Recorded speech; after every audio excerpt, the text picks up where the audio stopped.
सीवान के लोगों से आग्रह करना चाहेंगे कि मिलत कायम करके आपसी सौहार्द प्रेम भाईचारा कायम करके अपने जीवन यापन का निर्वाहन करें। कहीं किसी तरह का द्वेष राग द्वेष न रहे, सब लोग आपस में मिलजुल कर रहें।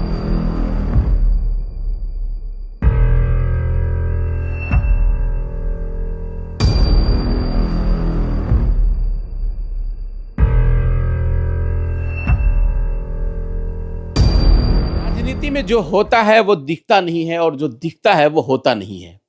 ये चीजें बहुत पुरानी कहावत भी है और कहा भी जाता है कि जिस तरीके से सियासत का अपना एक अलग ही रुतबा होता है, वो चाहे तो किसी को अपना दुश्मन बना ले और चाहे तो किसी को दोस्त बना ले। ये आम तौर पे लोगों की धारणाएं होती हैं कि दो नेता या दो विपक्षी दल कभी एक दूसरे के साथ नहीं मिलते हैं, या मिलते भी हैं तो कोई ऐसा अवसर हो सकता है।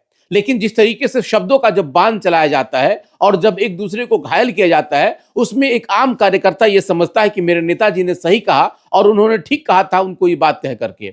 ये आज बात मैं इसलिए कह रहा हूं कि अभी एक खबर चल रहा है, खास करके खास इंटरव्यू चल रहा है सीवान के पूर्व सांसद ओम प्रकाश यादव का। और उस इंटरव्यू में उन्होंने कहा है कि राष्ट्रीय जनता दल नहीं बल्कि वो एक गैंग है और इसके सरगना है लालू प्रसाद यादव। जिन लोगों ने इस पूरे इंटरव्यू को देखा होगा, या जिन लोगों ने पूर्व सांसद ओम प्रकाश यादव का ये बयान सुना होगा, उन लोगों को ये लग रहा होगा कि शायद कि ओम प्रकाश यादव आज तक किसी राजद के नेता से न मिले होंगे और ना आगे कभी मिलेंगे। इसलिए कि जिस तरीके से ये तल्ख बयान दे रहे हैं या जो इनकी सोच है, ये सच में बिल्कुल अपने पार्टी के प्रति समर्पित है और ये कट्टर है अपने पार्टी को लेकर के। लेकिन उनका ये सोचना बिल्कुल गलत है। ये जरा ये आज की तस्वीर है, ये उस अवसर की तस्वीर है जब दो पार्टियां यानी कि भारतीय जनता पार्टी और राष्ट्रीय जनता दल कि वो दो दिग्गज नेता, जो कि एक वर्तमान में विधायक है, सदर विधायक हैं अवध बिहारी चौधरी, और दूसरा वो जो कि पूर्व सांसद हैं ओम प्रकाश यादव।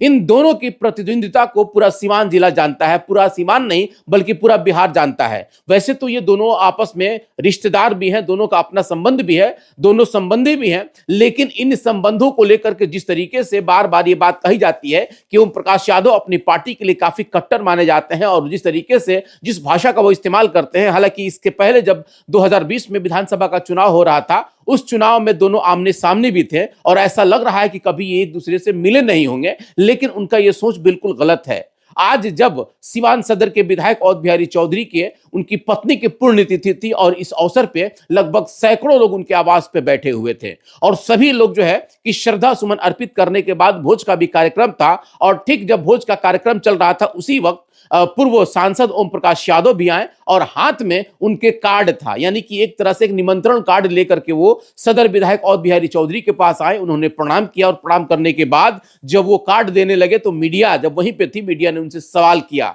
कि क्या लग रहा है कि आज ऐसे समय में आप यहाँ पे आए हुए हैं जब यहाँ पे पुण्यतिथि मनाया जा रहा है, क्या कहेंगे आप? जिस तरीके से आपकी और खास करके राष्ट्रीय जनता दल की राजनीति कही जाती है, उन्होंने क्या कुछ कहा आप खुद सुनिए, और सिवान सदर की विधायक अवध बिहारी चौधरी ने क्या कहा, एक खास रिपोर्ट देखिए। आज आप पुण्यतिथि के अवसर पे आपने मतलब आकर के यहाँ श्रद्धा सुमन अर्पित कर रहे हैं, लेकिन दो पार्टियों की अलग अलग विचारधाराएं लेकर के एक तरह से देखा जाए तो एक ऐसे स्थान पर बैठे हुए जहाँ समाज भी है, जनता भी है और मीडिया भी है, क्या कहेंगे?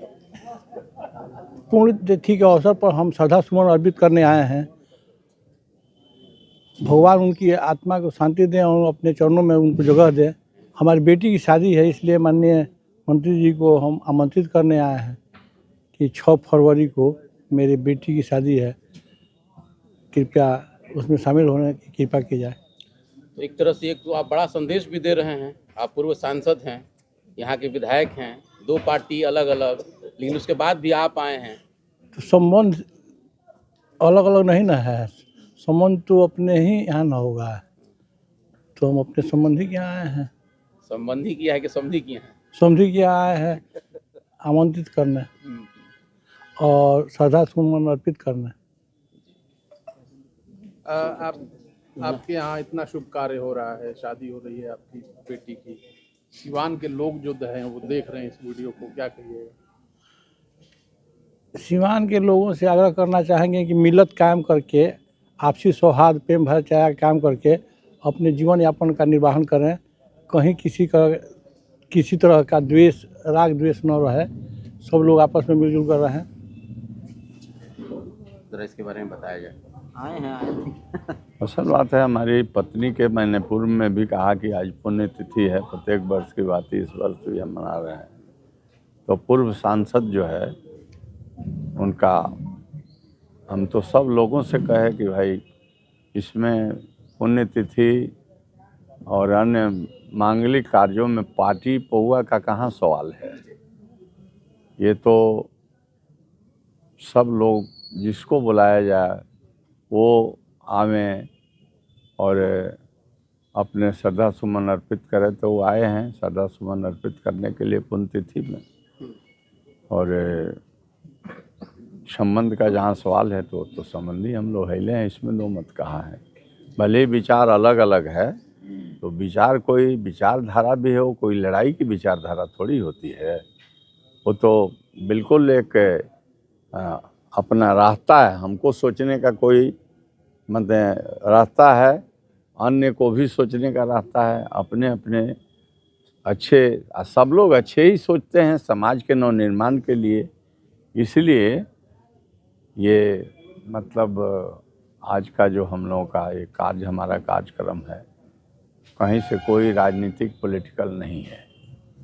यह पुण्यतिथि है और पुण्यतिथि मनाने के लिए बहुत भिन्न भिन्न दल के भी लोग आकर के पुष्प अर्पित करके गए हैं। और ये कार्ड है, मैंने इनके बेटी की शादी है और उस शादी में हमको इनवाइट कर रहे हैं, तो हम तो जाइए करेंगे शादी में।